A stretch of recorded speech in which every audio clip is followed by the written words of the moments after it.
안녕하세요. 책 읽어주는 몽실맘이. 지금 벌써 8시가 다 돼가네요. 51분에 7시 51분에 찾아왔어요. 오늘이 벌써 3월 2일입니다. 오늘은 여러분들에게 봄이고 하니까 노란 꽃을 선물할까 해요. 이 꽃을 보시면서 봄을 만끽하시기 바랍니다. 그럼 오늘은 또 1인 칭단수 신화가와 원숭이 고백에 대해서 읽어 나가겠습니다. 내가 그 늙은 원숭이를 만난 곳은 군다현 M.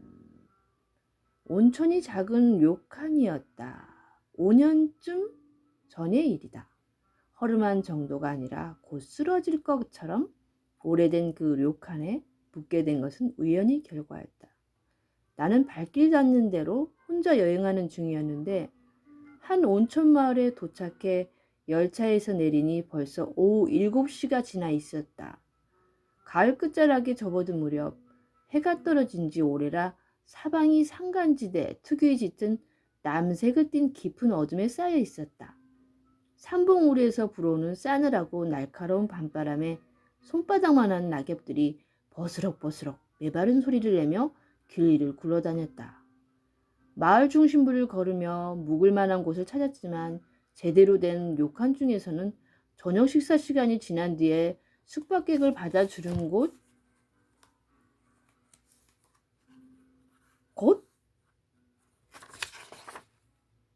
거의 없었다. 대여섯 군데에서 하나같이 문전박대를 당하고 좀 더 한산한 변두리에서 간신히 한 곳, 저녁 식사 없이 잠만 잘 수 있는 온천 료칸을 발견했다. 기친야도라는 유서 깊은 표현이 딱 어울릴 뻔한 적막감이 감도는 숙박시설이었다. 세월이 켜켜이 쌓인 건물이지만 그저 낡았을 뿐 고풍스러운 분위기 같은 건 눈을 씻고 봐도 없다. 여닫이 문틀꽃꽃이 미묘하게 뒤틀린 것처럼 보이기도 한다. 말썽이 생길 때마다 조금씩 손본 것이 원래의 건축과 따로 노는 탓이리라. 어쩌면 다음번 지진을 버티기는 어려울지도 모른다. 오늘 내일 안에 큰 지진이 일어나지 않기는 비는 수밖에. 저녁은 없지만 아침 식사까지 포함한 숙박비가 놀랄 만큼 저렴했다. 현관에 들어서자마자 보이는 간이 개내산대 같은 곳에서 머리카락이고 눈썹이고 한 올도 남지 않은 한 노인네가 선불로 숙박비를 냈다. 눈썹이 없는 탓에 커다란 두 눈이 유독 형령내 보였다. 옆에 깔린 방석 위에는 역시 상당히 나이든 커다란 갈색 고양이가 새끈새끈 잠들어 있었다. 코 상태가 별로 좋지 않은지 고양이치고 숨소리가 요란했다. 숨소리 간격이 때때로 불어나게 흐트러졌다. 이곳에서는 모든 것이 나이 들고 낡고 쇠락한 듯했다. 안내받은 방은 이불장처럼 좁고 천장이 불도 침침하고 바닥은 걸을 때마다 삐걱삐걱 불길한 소리를 냈다. 하지만 이제 와서 호강에 겨운 소리를 할 수 없다. 천장에 있는 방에서 이불을 덮고 잘 수 있는 것만으로도 감지덕지다. 나는 유일한 짐인 큼지막한 숄더백을 방에 내려놓고 마을로 나가 딱히 그 방에서 늘어져 여유를 줄이고 싶지 않았다. 근처 국수집에서 간단히 저녁을 먹었다. 어차피 그 집 말고 문을 연 음식점은 하나도 보이지 않았다. 맥주와 안주를 몇 가지 주문하고 따뜻한 국수를 먹었다. 결코 맛있는 편이 아니었고 국물도 미지근했지만 역시 호강에 겨운 소리는 할 수 없다. 줄임배를 안고 자는 것에 비하면 감지덕지다. 국수집을 나와서 간단한 먹을거리와 위스키 작은 병이라도 살까 하고 편의점을 찾아보았지만 그런 것은 어디에도 없었다. 8시가 지나자 문을 연 곳이라고는 공기총 오락장 몇 군데뿐이었다. 별 수 없이 료칸으로 돌아와 유카타로 갈아입고 아래층에 있는 목욕탕으로 갔다.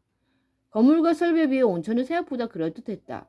따로 농도를 조절하지 않았는지 목욕물이 진녹색이고 유황 냄새도 요즘답지 않게 강렬해서 몸 구석구석까지 훈훈해졌다. 나 말고는 사람이 없어서 다른 숙박객이 있거나 한지도 의문이다. 느긋하게 마음껏 몸을 담글 수 있었다. 한동안 탕에 들어앉아 있자니 머리에 피가 몰려서 밖으로 나와 몸을 식혔다가 다시 들어갔다. 이렇게 겉으로는 볼품없는 료칸에 들어오기를 차라리 잘했다 싶었다. 대형 료칸에서 시끄러운 단체 손님을 맞닥뜨리는 것보다야 훨씬 낫다.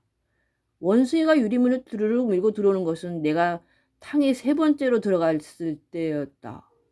원숭이는 낮은 목소리로 실례합니다 라고 말하면서 들어왔다. 상대가 원숭이임을 알아차릴 때까지 조금 시간이 걸렸다. 진한 유황 냄새에 머리가 좀 멍한 상태이기도 했고 애초에 원숭이가 말을 하리라고는 상상도 못하니까 눈에 보이는 모습과 그것이 원숭이라는 동물이라는 인식이 곧바로 합쳐지지 못한 것이다. 나는 혼란스러운 머리로 수증기 너머에 서 있는 원숭이 모습을 잠시 바라보았다. 원숭이는 등 뒤 유리문을 닫고 목욕탕에 흩어진 대야를 정리하더니 커다란 온도계를 땅에 넣어 온도를 확인했다. 온도계 눈금을 보면서 한껏 힐눈을 떴다. 마치 신종병원군을 관찰한 세균학자처럼. 물 상태는 어떻습니까? 원숭이가 내게 물었다. 아주 좋아, 고마워. 내가 말했다. 내 목소리는 수증기 속에서 부드럽고 도드라지게 울렸다. 그 울림에는 어떤 신화적 분위기마저 감돌았다. 나 자신이 목소리처럼 들리지 않았다. 마치 깊은 숲속에서 되돌아오는 과거로부터의 메아리 같다. 그 메아리는 아니 잠깐 어떻게 이런데 원숭이가 있고 인간이 언어로 말하는 거지? 등 밀어드릴까요? 원숭이가 역시 낮은 목소리로 내게 물었다. 외관과 어울리지 않게. 두압코러스 그룹이 마레토를 연상시키는 낭낭한 목소리였다. 말투에도 어색한 부분이 없어서 눈 감아 들으면 영락없이 사람인 줄 알겠다. 고마워. 내가 말했다. 특별히 누가 등을 밀어주기 바란 것은 아니었지만 거절하면 원숭이 따위에게 등을 밀어달라기는 싫은데 라는 뜻으로 비치지 않을까? 그렇게 내심 우려해서다. 아마도 친절을 발휘해 한 말일 텐데 가능한 한 원숭이의 기분을 상하게 하고 싶지 않았다. 그래서 천천히 탕에서 나와 작은 나무 의자에 원숭이 쪽으로 등을 보이고 앉았다. 원숭이는 옷을 입고 있지 않았다. 물론 원숭이는 일반적으로 옷을 입지 않는다. 그래서 특별히 기이하다는 느끼지는 않았다. 나이가 든 흰 털이 제법 눈에 띄었다. 원숭이는 수건에 비늘을 묻히고 능숙한 손놀림으로 요령 있게 내 등을 보드득 밀기 시작했다. 날이 많이 추웠었습니다. 원숭이가 말했다. 그러게. 조금 있으면 이 일대에 눈이 제법 쌓입니다. 그러면 눈 치우기가 큰일이죠. 잠시 침묵이 흐른 사이 나는 큰맘 먹고 물어봤다. 너는 인간이 말을 할 줄 아네? 네, 라고 원숭이는 또랑또랑하게 대답했다. 아마 자주 받는 질문인가 보다. 어려서부터 인간 손에서 자라다 보니 그새 딱 말을 배워버렸습니다. 도쿄 시나가와구에 꽤 오래 살았거든요. 시나가와구 어디쯤? 고테냐마 근처입니다. 좋은 데네? 네, 아시다시피 무척 살기 좋은 곳입니다. 근처에 고테냐마 정원이 있어서 자연을 가까이 할 수 있었지요. 거기서 일단 대화가 끊어졌다. 원숭이는 손에 힘을 주고 뽀드득 계속 내 등을 밀었고 꽤 시원했다. 그 사이 난 열심히 머릿속을 합리하고 정리했다. 시나가에서 자란 원숭이? 고테냐마 정원? 아무리 그래도 원숭이가 이렇게 유창하게 말을 익힐 수 있을까? 하지만 어디로 보나 원숭이였다. 생긴 것은 원숭이 외에 그 무엇도 아니다. 나는 미타도쿠에 살아. 내가 말했다. 거의 의미 없이 한 소리였다. 그럼 바로 근처네요. 원숭이가 친밀감을 담아 말했다. 시나가와에서는 누가 키워줬는데? 라고 내가 물었다. 주인님은 대학 교수셨어요. 물리학 전공이고 가쿠이 대학에서 교편을 잡으셨죠. 지식인이셨네. 네, 그렇습니다. 음악을 무척 좋아하셔서 브루크노와 리하르트, 슈트라우스를 즐겨 들으셨습니다. 덕분에 저도 그런 음악을 좋아하게 되었죠. 어릴 때부터 계속 듣다 보니까요. 서당께 3년이면 풍어를 읊는다 뭐 그런 거지요. 브루크노를 좋아한다고? 네, 7번을 좋아합니다. 특히 사막장을 들으면 항상 용기가 납니다. 나는 9번을 자주 듣는데 역시 별로 의미 없는 발언이었다. 네, 그 곡도 실로 아름답죠. 원숭이가 말했다. 그 선생님이 말을 가르쳐줬구나. 네, 신라의 자녀가 없었던지라 그 대신하고 할지 틈나는 대로 저를 붙들고 가르쳤지요. 참을성이 엄청나고 규칙성을 매우 중시하는 분이셨습니다. 성실한 성격이라 정확한 사실이 반복이야말로 진정한 예주로 가는 길이라고 입버릇처럼 말씀하셨습니다. 사모님은 과묵하지만 무척 상냥하신 분이라 저한테도 더없이 잘해주셨고요. 부금실이 워낙 좋아서 이런 말씀드리긴 좀 그렇지만 잠자리는 꽤 격렬했지요. 오, 내가 말했다. 읽고 원숭이는 내 등을 씻어내고 실례 많았습니다 하고 정중하게 머리를 숙였다. 고마워, 내가 말했다. 아주 시원했어. 그런데 너는 이 료칸에서 일하나 봐? 네, 그렇습니다. 여기서 일하고 있습니다. 크고 좋은 료칸에서 원숭이 같은 건 거들떠 보지 않습니다. 하지만 이 집은 늘 일손이 부족해서 원숭이도 먼저 쓸모있기만 하면 일자리를 주거든요. 그래봐야 원숭이니까 월급 보잘것없고 주로 사람 눈에 안 띄는 곳에서만 일합니다. 목욕탕 관리나 청소, 그 정도지요. 보통 손님 같으면 원숭이가 차를 내가면 즐겁하실 테니까요. 주방 쪽은 식품위생법이라는 걸림돌이 있고요. 일한 지는 오래됐어? 그럭저럭 3년쯤 됐죠?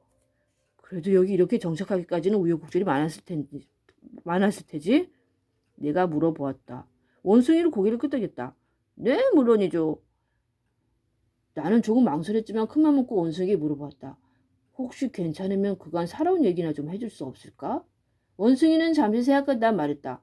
네, 괜찮습니다. 손님께서 기대하실 정도로 재미있는 이야기는 없을지 모르지만 열심히 하면 얼추 일이 끝나니까 그 후에 방으로 찾아뵐 수 있습니다. 그러면 될까요? 그러면 된다고 나는 말했다. 오는 김에 맥주를 가져다 주면 고맙겠는데. 알겠습니다. 시원한 맥주 가져다 드리겠습니다. 종류는 샷보르로 괜찮으실까요? 그거면 돼. 그런데 혹시 맥주 아시나? 네, 잘은 못하지만 마실 줄 압니다. 그럼 큰 병으로 2병쯤 부탁해. 알겠습니다. 손님은 2층이 풍랑이 방에 묵으시죠? 그렇다고 나는 말했다. 좀 무섭죠? 이런 산속에 풍랑이 방이라뇨. 후후후. 원숭이는 재밌던 듯이 웃었다. 원숭이가 웃는 모습을 보는 건 난생 처음이었다. 하지만 원숭이도 당연히 웃을 줄 알 뿐더러 울기도 할 터이니. 어쨌거나 말할 정도니까. 그런데 너 이름은 있어? 내가 물었다. 이름이라고 말할 것은 없지만 다들 저를 신하가 원숭이라고 부릅니다. 원숭이는 유리문을 옆으로 밀어 열고 목욕탕을 나가더니 돌아서서 내게 정중히 고개를 숙이고 다시 천천히 유리문을 닫았다. 10시 조금 지나서 원숭이가 맥주 2병을 올린 쟁반을 들고 풍랑이 방으로 찾아왔다. 원숭이 말맞다나 왜 풍랑이 방 같은 이름을 붙였는지 도무지 모를 일이었다. 정말이 창고에 가까운 초라한 방이고 풍랑과 연결질 만한 요소라고는 전무했으므로 쟁반에는 맥주병 말고도 병따개 유지 2개, 그리고 진미채와 감시과자 봉지가 있었다. 제법 센스 있는 원숭이다. 원숭이는 이제 옷을 입고 있었다. I love, I heart NY라고 프린트된 두툼한 긴팔 티셔츠에 회색 저지 트레이닝 바지 차림이었다. 아마 누가 아동복 헌옷을 입으라고 줬나 보다. 테이블 같은 게 없었으므로 우리는 얇은 바닥 방석에 나란히 앉아 벽에 등을 기댔다. 원숭이가 병을 따고 2개의 유리잔에 맥주를 따랐다. 우리는 묵묵히 유리컵을 부딪히며 건배했다. 잘 먹겠습니다. 원숭이가 말하고 차가운 맥주를 꿀꺽꿀꺽 아주 맛있게 들이켰다. 나도 마찬가지로 맥주를 마셨다. 원숭이와 나란히 앉아 맥주를 마시다니 솔직히 좀 이상한 기분이었지만 이런 건 아마 익숙함의 문제일 것이다. 역시 일 마치고 마시는 맥주는 최고네요. 원숭이가 털투성이 손등으로 이빨을 훔치며 말했다. 하지만 저는 원숭이니까 이렇게 맥주를 마실 만한 기회도 없답니다. 여기 입주해서 일하는 거야? 내 다락방 같은데 이불 한 채 놓고 지냅니다. 가끔 쥐가 나와서 아늑한 맛은 별로 없지만 어찌됐건 저는 원숭이 몸이니 잠자리가 있고 새끼 밥 제대로 먹는 것만으로도 감지덕지죠. 극락이라고까지는 못합니다만. 원숭이가 찻잔을 다 비웠길래 내가 다시 잔을 채워주었다. 감사합니다. 원숭이가 깍듯하게 말했다. 인간 말고 동료. 그러니까 다른 원숭이들과 같이 살아본 적은 어디 있어? 내가 물어보았다. 내게는 그 원숭이에게 물어보고 싶은 것이 많았다. 네, 몇 번 있습니다. 원숭이가 조금 어두운 표정을 지으며 말했다. 눈가의 주름이 누가 접은 듯이 깊어졌다. 이런저런 사정이 있어서 신하가에서 우격다짐으로 쫓겨나 닭가사키 야마에서 풀려났거든요. 처음에는 평온하게 살 수 있을 줄 알았는데 결국 잘 되지 않았습니다. 어쨌거나 인간 가정에서 대학 교수 부부에게 길러진 몸이니까 다른 원숭이들과는 물론 그들은 제 소중한 동표이긴 하지만 뭔가 잘 통하지 않았어요. 공통된 화제도 없고 소통이 원활하지 않았지요. 내 녀석은 발성은 좀 이상하다면서 놀리기도 하고 따돌리기도 했어요. 안고도 원숭이들은 저를 보면 자기들끼리 크고 웃었고요. 원숭이는 작은 차이에도 무척 민감합니다. 그들 눈에는 제 거동에 어딘가 우스운 구석이 혹은 불쾌감이나 짜증을 유발하는 부분이 미쳤겠죠. 그런저런 연유로 점점 같이 있기 거북해져서 어느새 물에서 벗어나 따로 생활하게 됐습니다. 이른바 외톨이 원숭이입니다. 쓸쓸했겠다. 네, 그렇죠. 의지가지 없이 혼자 열떡했던 식량을 확보해서 살아남아야 했습니다. 하지만 뭐니 해도 제일 괴로운 건 누구와도 소통할 수 없다는 것이 점입니다.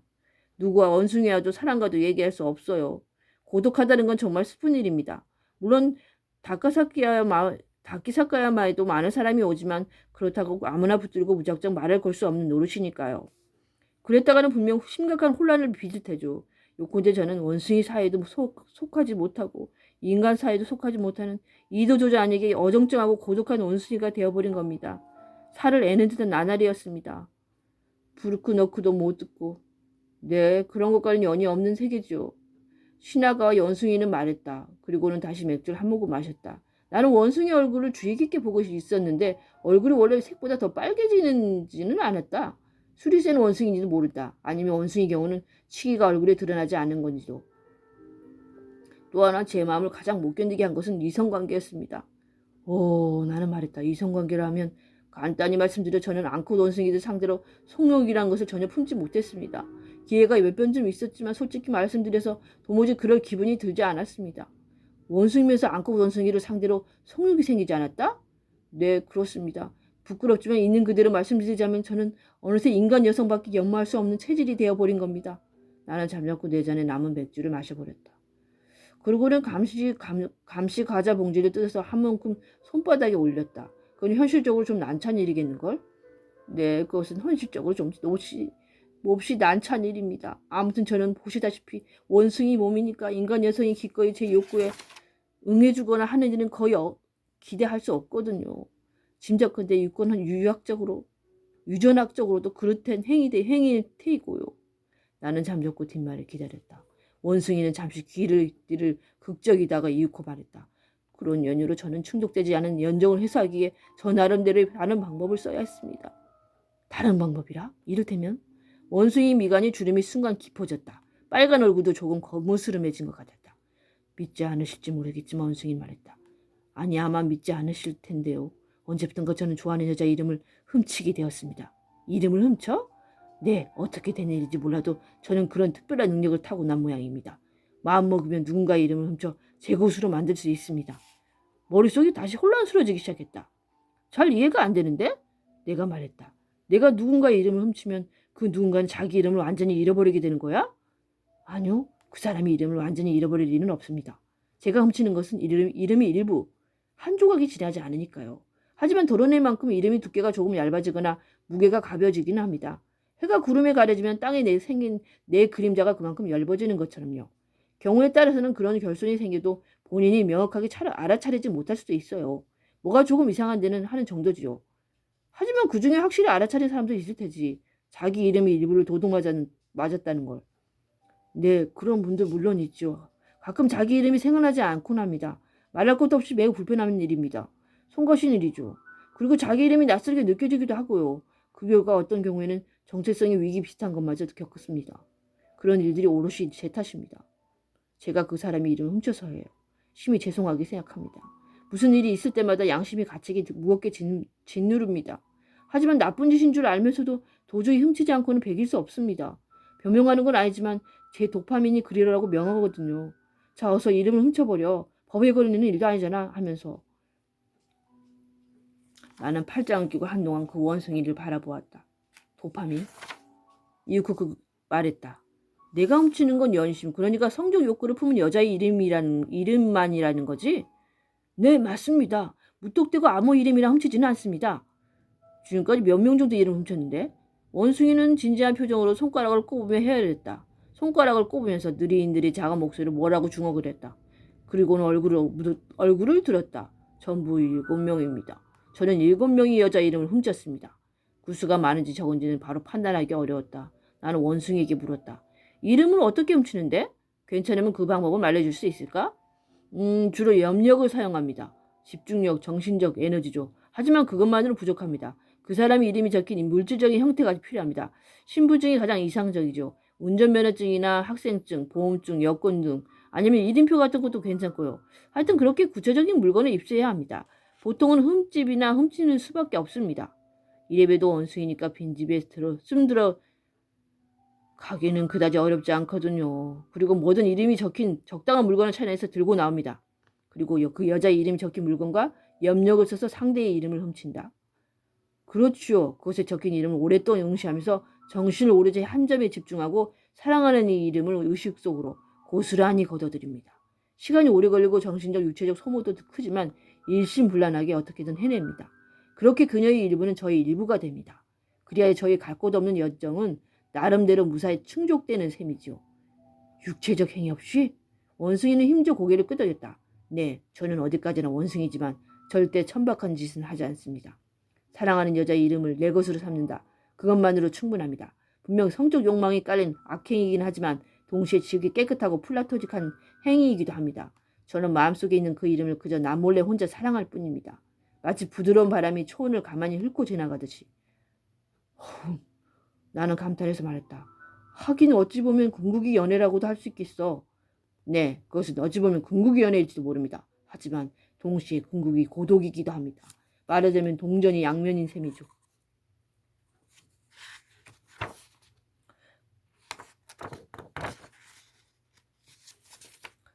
그들은 꼭 달라붙어서 영혼이 떨어지지 않습니다. 이 이야기는 그렇게 일단락되었고 나 원숭이는 한동안 말이 없이 맥주를 마시며 감시과자와 진미채를 조금씩 먹었다. 요즘엔 누군가의 이름을 훔치고 그래? 내가 물었다. 원숭이는 고개를 저었다. 그리고는 팔에 난 뻣뻣한 털을 손가락으로 집었다. 마치 자신이 진짜 원숭이라는 사실을 새삼 확인하듯이. 아니요, 요즘에는 아무 이름도 훔치지 않습니다. 이 마을에 온 뒤로 마음먹고 그런 악행과는 연을 딱 끊었습니다. 덕분에 이제 이 하찮은 원숭이 영혼은 나름대로 평온을 얻었답니다. 지금껏 얻은 7명의 여자 이름을 마음속에서 소중히 지키며 온화한 나날을 보내고 있습니다. 다행이네, 내가 말했다. 외람된 바람인지 모르지만 사랑에 대해서 변변치 않은 채 생각을 말씀드려도 괜찮을까요? 물론이지, 내가 말했다. 원숭이는 몇 번 커다랗게 눈을 깜빡였다. 긴 송은수 바람에 흔들리는 종려나무 잎사귀처럼 하늘하늘 오르내렸다. 그러고는 한번 천천히 숨을 뱉었다. 멀리뛰기 선수가 도움 닫기 전에 내쉬는 것처럼 깊은 호흡이었다. 제가 생각하기에 사랑이란 우리가 이렇게 계속 살아가기 위해 빼놓을 수 없는 연료입니다. 사랑은 언젠가 끝날지도 모릅니다. 어쩌면 결실을 맺지 못할지도 모릅니다.